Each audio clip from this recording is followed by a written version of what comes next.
ओम शांति। आज है 3 जनवरी 2022 के ईश्वरीय महावाक्य। पहले सुनते हैं मुरली के मुख्य पॉइंट्स। बाबा ने कहा, यह सिर्फ तुम ही जानते हो कि इस समय परमात्मा मनुष्य को देवता बना रहे हैं। तो पहले पहले यह निश्चय होना चाहिए कि यह नॉलेज कृष्ण ने नहीं दी, शिव बाबा ने दी है।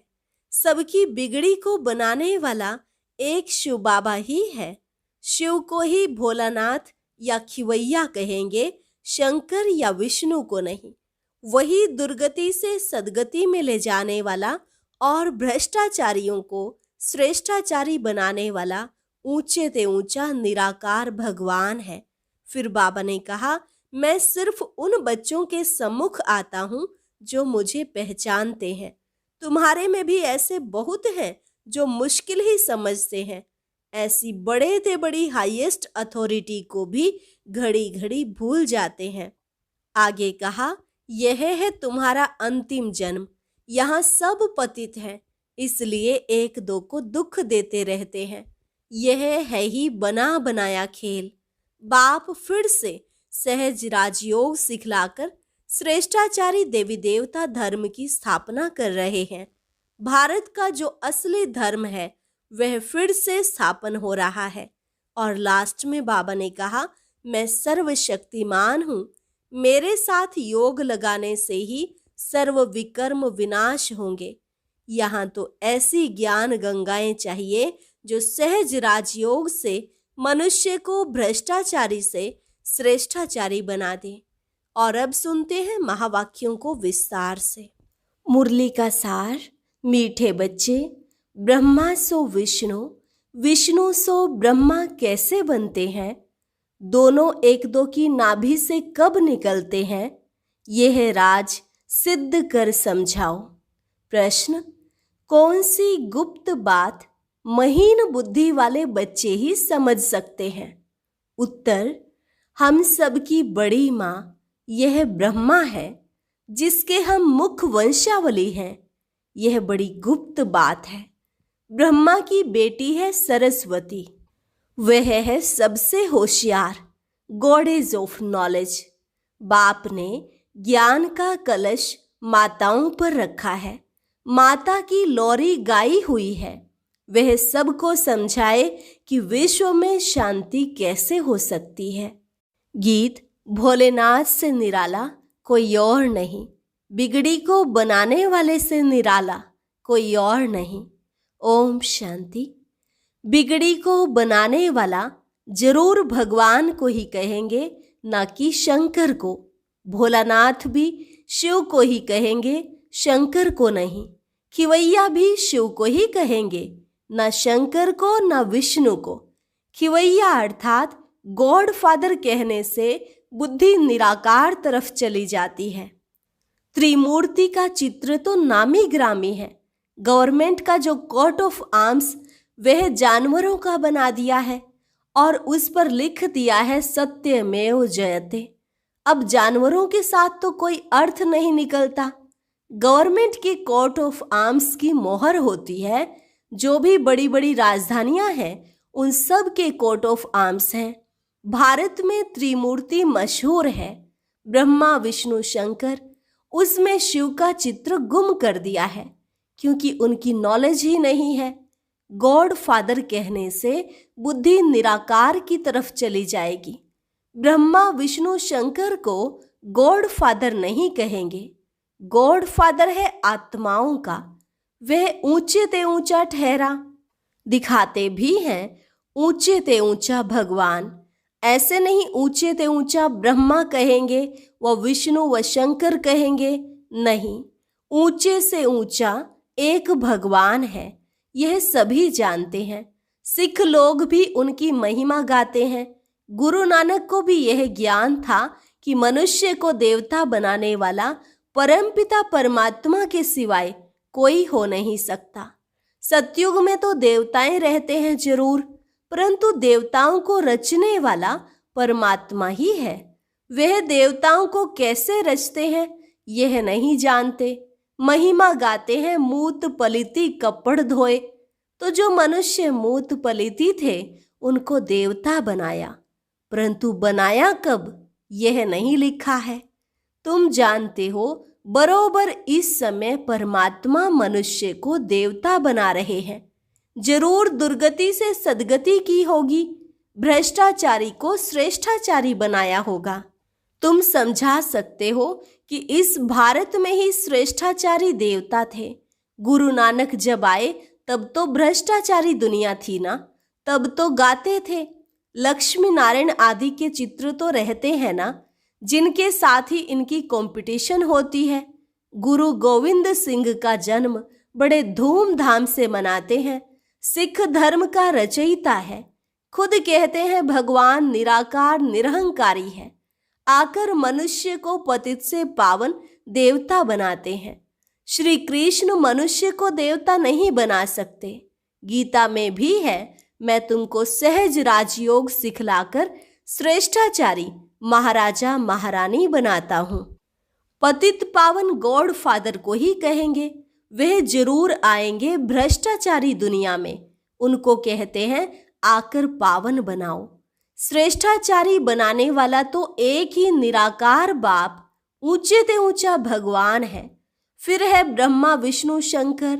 यह हुई रचना परमपिता परमात्मा की, जिसका चित्र तो है नहीं। अब बाप समझाते हैं, विष्णु की नाभि से ब्रह्मा निकला, फिर ब्रह्मा की नाभि से विष्णु कैसे निकलेंगे? क्योंकि ब्रह्मा सो विष्णु, विष्णु सो ब्रह्मा बनते हैं। ब्रह्मा द्वारा स्थापना, फिर वही ब्रह्मा सरस्वती दूसरे जन्म में विष्णु के दो रूप लक्ष्मी नारायण बन पालना करते हैं। तो ब्रह्मा सरस्वती सो लक्ष्मी नारायण। ब्रह्मा कहेंगे हम सो विष्णु के दो रूप लक्ष्मी नारायण बनते हैं। लक्ष्मी नारायण फिर कहेंगे हम सो ब्रह्मा सरस्वती तो एक दो के नाभि से निकले ना। हम सो देवता, फिर क्षत्रिय वैश्य शूद्र बने। यह बहुत समझने की बातें हैं। बाबा ने समझाया है, जिस ब्रह्मा के तन में मैंने प्रवेश किया है उनके पूरे 84 जन्म हुए हैं। बाकी कोई रथ आदि की बात नहीं, वह सब झूठ है। इस संगम के समय का किसको पता नहीं है। मनुष्यों को घोर अंधकार में डाल दिया है। कलयुग की आयु इतने लाखों वर्ष की है, सतयुग की आयु इतनी है। ऐसी ऐसी बातें सुनाए घोर अंधकार में डाल दिया है। बाप कहते हैं, मैं उन बच्चों के आगे सम्मुख होता हूँ जो मुझे पहचानते हैं। बाकी तो मुझे पहचानते ही नहीं, वह समझेंगे भी नहीं कि यह कौन है। कोई बड़ी सभा में जाओ तो वह समझेंगे थोड़े ही। तुम्हारे में भी मुश्किल ही समझते हैं, घड़ी घड़ी भूल जाते हैं। यह तो बड़े ते बड़े हाईएस्ट अथॉरिटी है। पोप का देखो कितना रिगार्ड रखते हैं। पोप कौन है? वह है क्रिश्चियन घराने का। यह है अंतिम जन्म। क्राइस्ट के समय से पुनर्जन्म लेते अब तमो प्रधान अवस्था में है। सभी पतित हैं, एक दो को दुख देते रहते हैं। बाप कहते हैं यह भी बना बनाया खेल है। तो ऊंचे ते ऊंचा है निराकार भगवान, फिर ब्रह्मा विष्णु शंकर। ब्रह्मा द्वारा स्थापना, जिससे स्थापना होती है उनसे ही पालना होगी। तो इन ब्रह्मा सरस्वती को फिर लक्ष्मी नारायण बनना है। लक्ष्मी नारायण ही अभी आकर ब्रह्मा सरस्वती बने हैं। प्रजापिता की यह है मुख वंशावली। कृष्ण को प्रजापिता नहीं कहेंगे, इनका नाम ही प्रजापिता ब्रह्मा है। ब्रह्मा द्वारा जरूर ब्राह्मण चाहिए। बाप कहते हैं ब्रह्मा को अडॉप्ट करता हूँ, मुझे उनको ही ब्रह्मा बनाना है जो पूरे 84 जन्म भोग अभी अंतिम जन्म में है। ब्रह्मा तो एक ही होगा ना। यह अपने जन्मों को नहीं जानते हैं, तो जैसे ब्रह्मा को बैठ समझाते हैं तो जरूर ब्राह्मण भी होंगे। ब्राह्मण है ब्रह्मा के मुख वंशावली। यह सब अडॉप्टेड चिल्ड्रन कुमार कुमारियां हैं।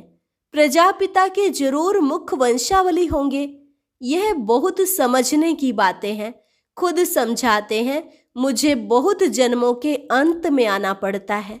सतयुग में पहले पहले यह लक्ष्मी नारायण थे। जरूर इन्होंने ही 84 जन्म लिए होंगे, औरों ने जरूर कम लिए होंगे।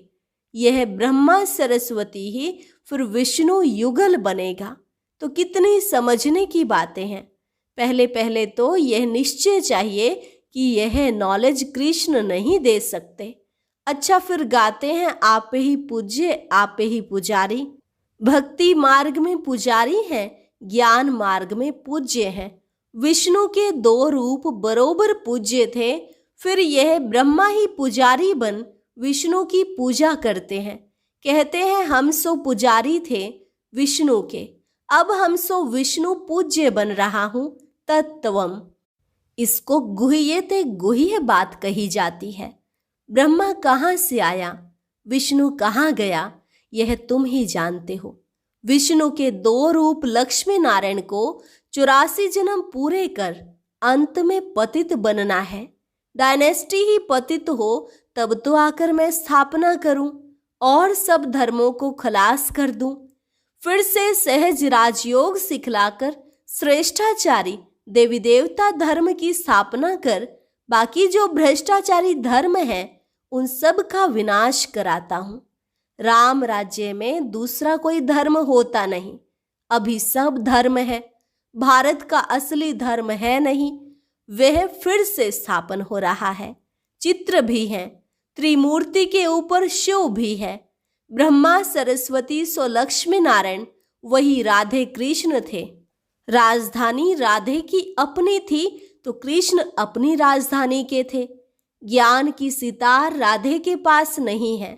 सरस्वती नॉलेज से भविष्य में राधे बनी है। सरस्वती को गॉडेज ऑफ नॉलेज कहते हैं। उनको जरूर बाप द्वारा नॉलेज मिली होगी। सरस्वती है ब्रह्मा की बेटी। प्रजापिता ब्रह्मा है तो जगत अम्बा भी चाहिए। वास्तव में यह है गुप्त बात। बड़ी अम्बा तो यह ब्रह्मा है। इन द्वारा ज्ञान देते हैं माताओं को। वह बड़ी बेटी जगत अम्बा गाई जाती है। नहीं तो ब्रह्मा मुख द्वारा अडॉप्ट होते हैं तो माता यह हो गई। होशियार में होशियार ब्रह्मा की बेटी सरस्वती है। वह कहाँ से आई? ब्रह्मा को स्त्री तो है नहीं, वह है ही प्रजापिता, तो वह है मुख वंशावली। यह ड्रामा भी अनादि बना बनाया है। तो गॉडेज ऑफ नॉलेज सरस्वती है। अब रिलीजियस कॉन्फ्रेंस होती है, उसमें निराकार शिव बाबा तो जा नहीं सकते, ब्रह्मा को भी नहीं बिठा सकते। माता की महिमा है। सभी धर्म वालों की हेड माता होनी चाहिए। सभी की माता जगत अम्बा बैठ लोरी दे। बच्चे पैदा होते हैं माँ द्वारा। जगत अम्बा सबकी माता ठहरी तो सबको उनके आगे माथा झुकाना पड़े। माता समझा सकती है यह भ्रष्टाचारी दुनिया श्रेष्ठाचारी कैसे बने, वह इस भारत में शांति कैसे स्थापन हो। रावण राज्य में शांति हो न सके। शांति कहाँ से मिलती है, यह माता ही समझा सकती है। शांति धाम है निर्वाण धाम, यह है दुख धाम। सतयुग है सुख धाम। बरोबर सतयुग में एक राज्य था, सुख शांति पवित्रता सब कुछ था। अभी नहीं है तो जरूर ड्रामा पूरा होगा। झाड़ की भी आयु पूरी हुई है, देवताओं के भी 84 जन्म पूरे हुए हैं। 84 लाख तो हो न सके। इस्लामी बौद्धि धर्म वालों को इतने वर्ष हुए तो फिर 84 लाख जन्म कैसे लेंगे? बाल युवा वृद्ध होने में समय लगता है। 84 लाख जन्म हो तो फिर तो लंबा चौड़ा कल्प हो जाए। तो यह माता समझाएगी तुम्हारा परमपिता परमात्मा से क्या संबंध है। वह तो फादर रचयिता है ना। पहले ब्रह्मा विष्णु शंकर को रचते होंगे, फिर ब्रह्मा द्वारा मनुष्य सृष्टि रचते हैं। ऐसे नहीं कोई नई दुनिया रचते हैं। अगर ऐसा हो तो फिर मनुष्य ऐसे नहीं कहें कि पतित पावन आओ। इस समय सारी दुनिया पतित है, सब दुर्गति को पाए हुए हैं, याद करते रहते हैं ओ गॉड फादर रहम करो, हमको इन मायावी दुखों से छुड़ाओ। तो वह फिर दुख कैसे देंगे? दुख देने वाला जरूर और है। सतयुग में जब एक धर्म था तो और सब धर्म की आत्माएं निर्वाण धाम में थी। अभी तो सभी आत्माएं यहाँ हैं, तो फिर जरूर बाप को आकर एक धर्म की स्थापना करनी है। ब्रह्मा द्वारा स्थापना, फिर वही ब्रह्मा विष्णु बनते हैं, फिर विष्णु की नाभि से ब्रह्मा निकलते हैं, उनसे बैठ ज्ञान देता हूं जो फिर देवता बनते हैं, राजयोग सीखते हैं। बाकी दुनिया वालों ने जो अनेक चित्र बनाए हैं वह हैं सब दंत कथाएं। मुख्य बात है गीता माता का भगवान कौन, समझाना है परम पिता परमात्मा जन्म देते हैं विष्णु को। ब्रह्मा को भी जन्म देंगे ना, वह तो देवताएं हैं सतयुग के, ब्रह्मा कहाँ का? जरूर कलयुग का होगा। बहुत जन्मों के अंत का जन्म जरूर देवताओं का ही होगा। जो श्रेष्ठाचारी थे अब भ्रष्टाचारी हैं। 2 युग में सूर्यवंशी चंद्रवंशियों का राज्य 4 भाग है, लाखों वर्ष की बात नहीं। कहते हैं क्राइस्ट से 3000 वर्ष पहले भारत स्वर्ग था। ये सब अच्छी तरह समझाना पड़े। बाबा कहते हैं ये सब अडॉप्टेड चिल्ड्रन हैं। अब विनाश सामने खड़ा है। भ्रष्टाचारी भारत को कोई मनुष्य श्रेष्ठाचारी बना नहीं सकता। बाबा ने समझाया है तो जब देवताएं वाम मार्ग में जाते हैं तो फिर यह सन्यासी पवित्रता के बल से भारत को थमाते हैं। इस समय तो सब पतित बन गए हैं।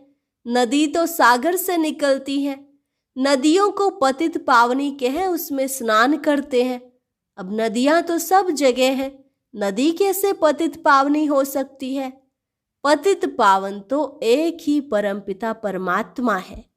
यहाँ तो ज्ञान गंगाएं चाहिए जो मनुष्य को भ्रष्टाचारी से श्रेष्ठाचारी बनाए, सहज राजयोग से। बाप कहते हैं मैं सर्वशक्तिमान हूँ, मेरे से योग लगाने से ही सर्व विकर्म विनाश होंगे। अच्छा, मीठे मीठे सिकिलधे बच्चों प्रति मात पिता बाप दादा का याद प्यार और गुड मॉर्निंग। रूहानी बाप की रूहानी बच्चों को नमस्ते। रूहानी बच्चों की रूहानी बाप दादा को नमस्ते नमस्ते, गुड मॉर्निंग। धारणा के लिए मुख्य सार। पहली पॉइंट, सबसे बड़े ते बड़ी हाईएस्ट अथॉरिटी बाप है। उसे यथार्थ रूप से पहचान कर रिगार्ड रखना है। उनकी श्रीमत पर पूरा पूरा चलना है।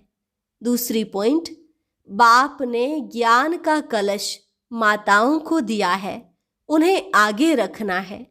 वरदान, सब कुछ बाप हवाले कर डबल लाइट रहने वाले बाप समान न्यारे प्यारे भव। सब कुछ बाप हवाले कर डबल लाइट रहने वाले बाप समान न्यारे प्यारे भव। डबल लाइट का अर्थ है सब कुछ बाप हवाले करना, तन भी मेरा नहीं।